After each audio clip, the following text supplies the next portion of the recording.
जब तुम थक जाओ तो तहज्जुद पढ़ना शुरू कर देना। जब तुम थक जाओ तो तहज्जुद के वक्त अल्लाह की मौजूदगी को महसूस करना। और जब तुम अल्लाह को ढूंढ लो तो उसके सामने अपने दिल का हाल खोल कर रख देना। वो रोज़ तन्हा रात को तुम्हें सुनने के लिए आता है, क्योंकि वो जानता है कि तुम्हें उससे मिलने का बड़ा दिल करता है। और बहुत कुछ ऐसा है कि तुम उसके सिवा किसी को भी बताना नहीं चाहते। और सुनो, अल्लाह ने तहज्जुद अपने महबूब बंदों को सुनने और उनसे मिलने के लिए ही तो बनाई है। रात के आखिरी पहर, जब सब नींद की मीठी आगोश में सो रहे होते हैं और किसी कोने से सिसकता हुआ उसका बंदा पुकार रहा होता है, प्यारे अल्लाह। आँखों में आंसुओं की रवानी, टूटा हुआ दिल, कपकपाते हुए लब और दुआ के लिए उठे हुए हाथ, अल्लाह बड़े प्यार और गौर से सुनता है अपने उस बंदे को जो टूटकर ठोकर खाकर उस तक पहुंचता है। फिर वो समेट लेता है और संभाल लेता है। आंसुओं का भरम वो रख लेता है। टूटा दिल फिर से एक बार जोड़ देता है। रात की तन्हाई में उससे मांगी गई दुआएं वो बहुत जल्द कबूल लेता है। तो सोच क्या रहे हो? तो तहज्जुद पढ़ना शुरू कर दो। बेशक तुम जो मांगोगे अल्लाह तुम्हें वो अता फरमाएगा। रात के आखिरी पहर तहज्जुद में अल्लाह उन्हीं को जगाता है कि जिनका नसीब अल्लाह ने जगाना हो।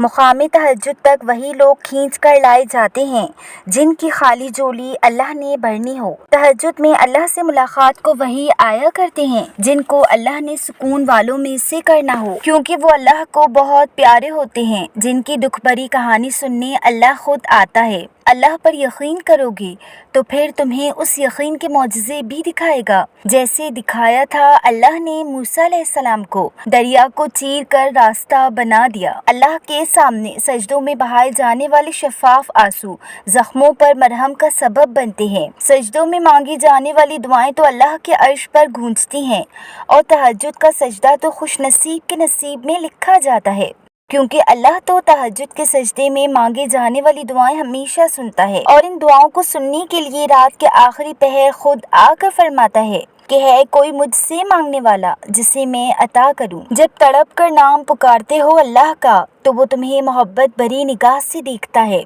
तो तुम प्यारे हो अल्लाह के, वो तुम्हें क्यों नहीं नवाजेगा भला। सब्र तो महज करवाया जा रहा है, इसीलिए कि तुम्हारी दुआओं की कबूलियत के बिल्कुल साथ ही साथ सब्र के अजर से भी तुम्हें नवाज दिया जाए और तुम्हारी खुशियों को चार चांद लगा दिए जाएं। सब्र से लिपटी रातों, तहज्जुद की चाहत से लिपटी सजदा रेजियों में जब अल्लाह को अपने करीब महसूस करते हुए तुम अपना गम उसी सजदे में सर रख कर बहा देते हो, तो अल्लाह भी अपनी रहमत भरी आगोश में तुम्हारे बिखरे वजूद को समेट लेता है। तुम्हारे आंसुओं से तर चेहरे पर मोहब्बत भरी निगाह डालता है। तुम्हारे दिल में खुद सुकून भरी तसल्लियां उतारता है। तुम्हारी जख्मों पर ठंडा मरहम रखता है और फिर 70 माओं से ज्यादा मोहब्बत करने वाला तुम्हारी तड़पती हुई दुआ पर कुन की मोहर लगा देता है। जब तुम अल्लाह की रजा में राजी होने के लिए पहला कदम उठाते हो तो अल्लाह तुम्हें मजीद हिम्मत अता करता है। और फिर आखिरकार जब तुम सब्र करते करते उस मुकाम पर आ पहुंचते हो कि जब तुम अल्लाह की रजा को अपनी रजा बनाने में कामयाब हो जाते हो, तो फिर वो तुम्हें इस चीज की हकीकत दिखाना शुरू कर देता है कि जो अल्लाह से गुजरे वक्तों में तुमने गिड़गिड़ा कर मांगी थी और फिर अल्लाह ने हक में बेहतर ना होने के सबब तुम्हें नहीं थमाई। फिर अल्लाह तुम्हें उस शय की हकीकत दिखा कर समझाता है कि वो शय तुम्हारे हक में बेहतर नहीं थी,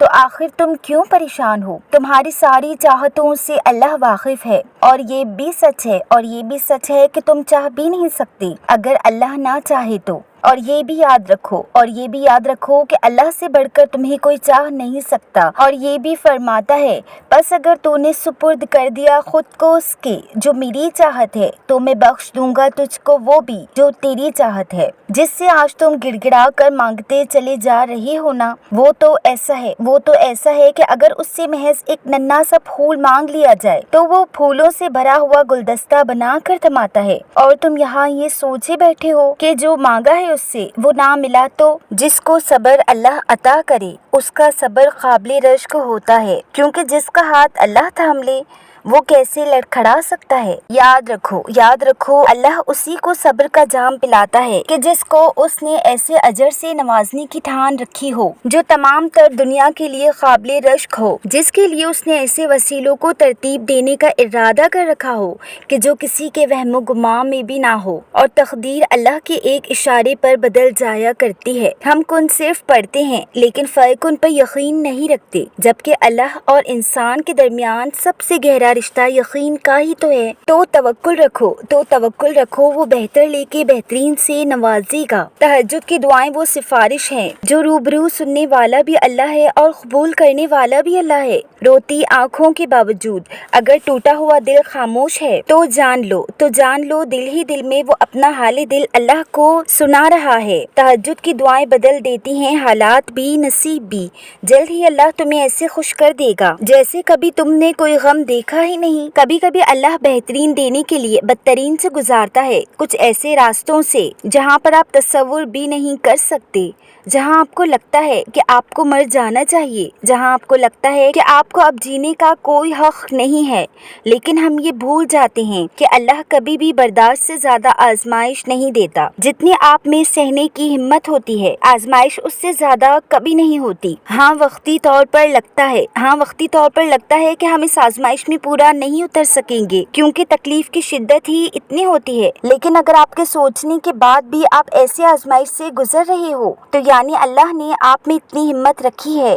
جب بھی آپ اس آزمائش پر صبر کر رہے ہیں تو پھر جب آزمائش حد سے زیادہ سخت ہے تو یہ کیسے بھول گئے کہ اس کا اجر بہت معمولی سا ہوگا، یا اللہ اس کا اجر آپ کی تکلیف سے کم دے گا۔ جن لمحے آپ صبر کر رہے ہوتے ہیں ان لمحے اللہ کی نظر میں بہت زیادہ قریب ہوتے ہیں، اور جن لمحے آپ اللہ کی نظر میں سب سے زیادہ قریب ہوتے ہیں ان لمحے آپ کی دعائیں اللہ کے کن کے در کا طواف کر رہی ہوتی ہیں۔